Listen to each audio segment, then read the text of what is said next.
Good morning है सबैजना आरामै हुन्छ भने आज गरेको छु म पनि ठिकै छु हैन।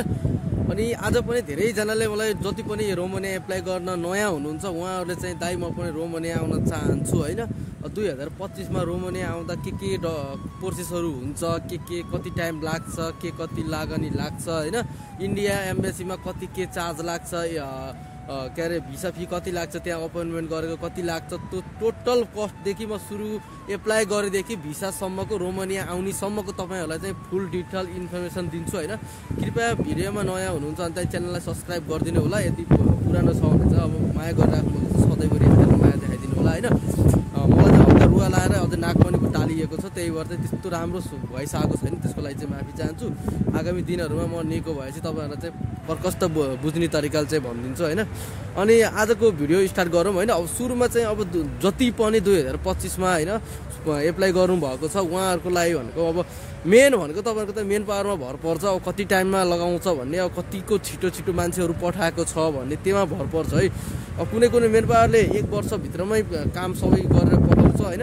कुनै मेन पावर भनेको 1.5-2 वर्ष। अब मसित एप्लाई गरेको साथीहरू पनि कोही 1 वर्षमा आएछ, कोही 13 महिनामा आएछ, कोही 22 महिनामा आएछ, त्यस्तो हुन्छ। त्यही भएर चाहिँ एउटै मेन पावर पनि त्यस्तो ढिलो चाँडो हुन्छ के, किनभने चाहिँ अब त्यत्तिकै जसले बढी फोन गर्यो, जसले पैसा पहिला सुरुमै बुझाउन सक्यो हैन, जति पैसा भनेको त्यति पेल्न सक्यो त्यसको चाहिँ एप्लाई छिटो गरिदिन्छ।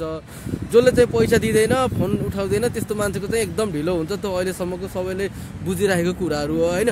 त्यसमा चाहिँ तपाईँले चाहिँ अब मेन भनेको अब तपाईँले एप्लाई गरिसकेपछि तपाईँको अफर लेटर आउँछ। सुरुमा आउने भनेको अफर लेटर हो। अफर लेटरमा के मेन्सन हुन्छ तपाईँलाई थाहा छ, कम्पनीको नाम, यति घन्टा ड्युटी, यो खाना बस्न यताउति कुन ठाउँमा छ कम्पनी, त्यसको बारेमा मेन्सन हुने हो हैन। अनि त्यो अफर लेटर आउनलाई तपाईँको टाइम लाग्ने भनेको 15 दिनै हो कि मिनिमम 15 दिनदेखि 1 महिना 1.5 महिना जतिमा नै आउन सक्छ त्यो अफर लेटर भनेको।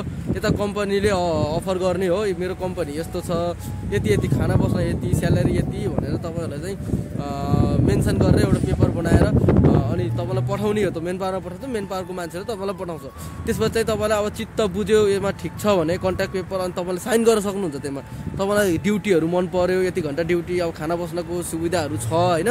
अनि यो काम त तपाईँलाई मन पर्यो भने तपाईँहरूले चाहिँ त्यसमा चाहिँ साइन गरेर तपाईँहरूले चाहिँ अब भनौँ न ओके गरेछ। त्यसपछि ओर पर्मिटको डेट बल्ल आउने। तपाईँहरूले चाहिँ अफर लेटरमा सबै कन्ट्याक्ट साइन गरिसकेपछि बल्ल अफर लेटर के अरे ओर पर्मिट आउँछ। ओर पर्मिट आउनको लागि 45 दिनदेखि माथि लाग्छ। तपाईँको एप्लाई यताको कम्पनीले यहाँको सरकारसँग मैले यो व्यक्तिहरूलाई काममा ल्याउँदैछु भनेर स्वीकृत गर्न एउटा पेपर भनौँ न, कामको एउटा पेपर ओर पर्मिट भन्छ त्यसलाई हैन। त्यो चाहिँ यहाँ गभर्नमेन्टलाई बुझाउनु पर्छ। गभर्नमेन्टले चाहिँ अनि ओके भनेर त्यहाँ अब साइनहरू यताउति के गर्छ, त्यसले आफ्नो प्रक्रिया पुऱ्याएछ अनि तपाईँको बल्ल नेपालमा सेन्ड गरिदिन्छ मेन पावरमा हैन। त्यसपछि चाहिँ बल्ल तपाईँको ओर पर्मिट आउँछ। तपाईँको ल अहिले हेर्ने हो, वास्तवमा हेर्ने हो त्यतिमा आउनुपर्ने हो।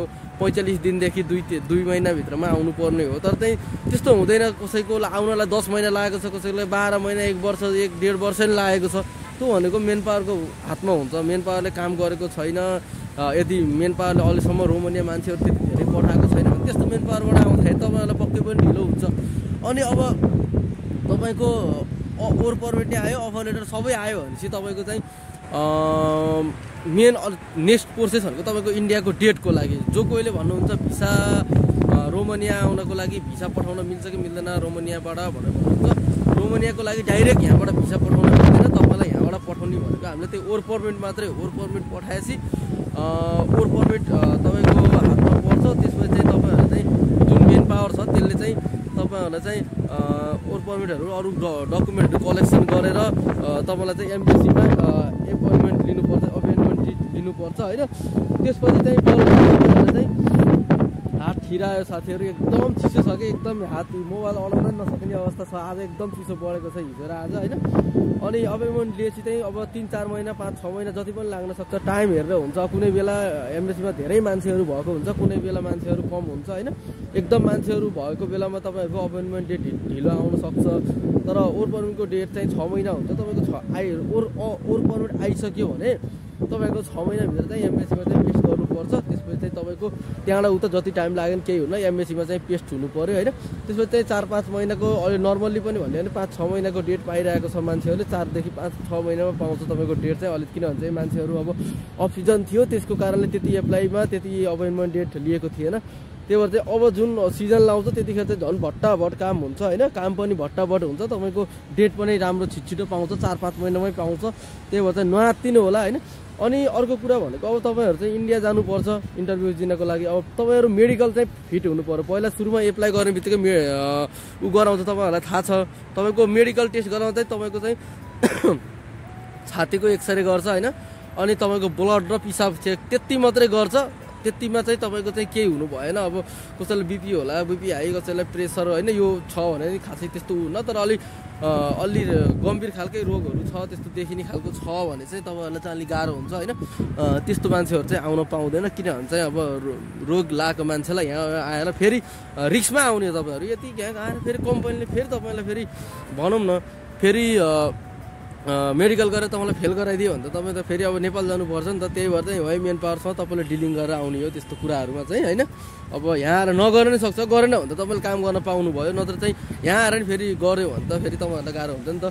अनि त्यसपछि चाहिँ तपाईँहरू इन्डियाको लागि जानुपर्छ। इन्डियामा तपाईँहरूले जुन मेन पावरलाई तपाईँले पैसा पहिले बुझाउनु भएको हुन्छ, जति 1 लाख 1.5 लाख कति बुझाउनु भएको छ मेन पावरले भनेर, त्यो बापत चाहिँ तिनीहरूले चाहिँ इन्डिया एम्बेसीमा तपाईँलाई लाग्ने भनेको फी चाहिँ भनेको 120 युरो हो। त्यो भनेको लगभग नेपाली 19,000 रुपियाँ लाग्छ।